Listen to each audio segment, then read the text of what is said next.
Hello, welcome to Nandini stocks. దోసల పిండి ఎలా వేసుకోవాలో తెలుసుకుందాం. గ్లాస్తో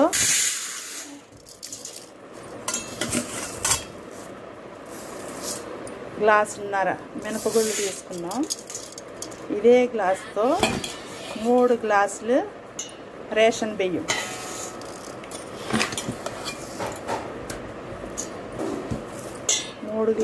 రేషన్ బియ్యం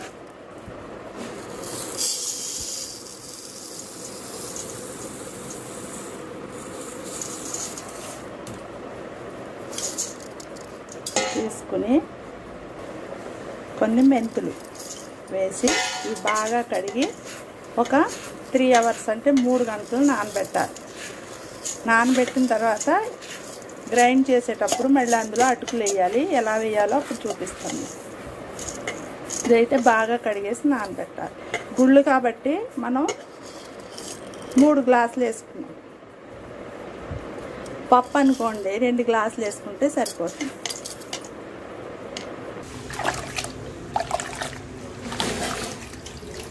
పప్పు నానబెట్టాం కదా, ఇందులో గుప్పుడు అటుకులు అంటే ఒక 10 నిమిషాల ముందు మనం ఇది ఒక 10 మినిట్స్ ముందు ఇందులో వేసుకుంటే ఈ అటుకులు నానతాయి. అప్పుడు మిక్సీ పట్టుకోవాలి. నేనైతే మిక్సీయే పడతాను, గ్రైండర్లో వేయనండి. 2 సార్లు వేయాలి అదని చెప్పేసి ఒకేసారి వేసేస్తాను మిక్సీలో. ఇవి ఇందులో నానాక మనం మిక్సీ పట్టుకోవాలి. 2 నానిపోయినాయి. ఇప్పుడు మిక్సీ పడుతున్నా. అటుకులు వేయడం వల్ల దోశ అనేది మెత్తగా వస్తుంది, టేస్ట్ బాగుంటుంది. అందుకని మనం అటుకులు, కొంతమంది అన్నం కూడా వేసుకుంటారు. అన్నం కన్నా అటుకులు మంచిది.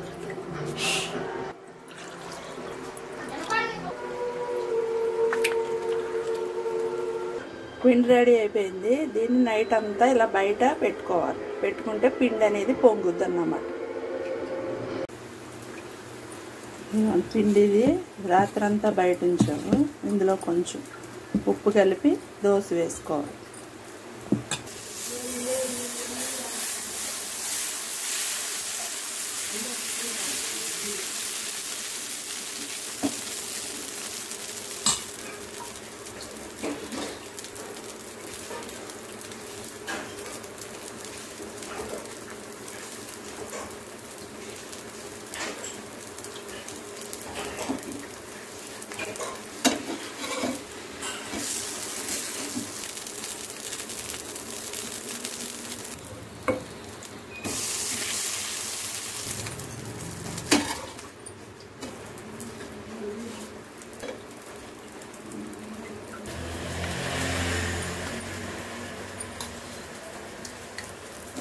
చూసారా, స్మూత్గా క్రిస్పీగా వచ్చినాయి దోశలు.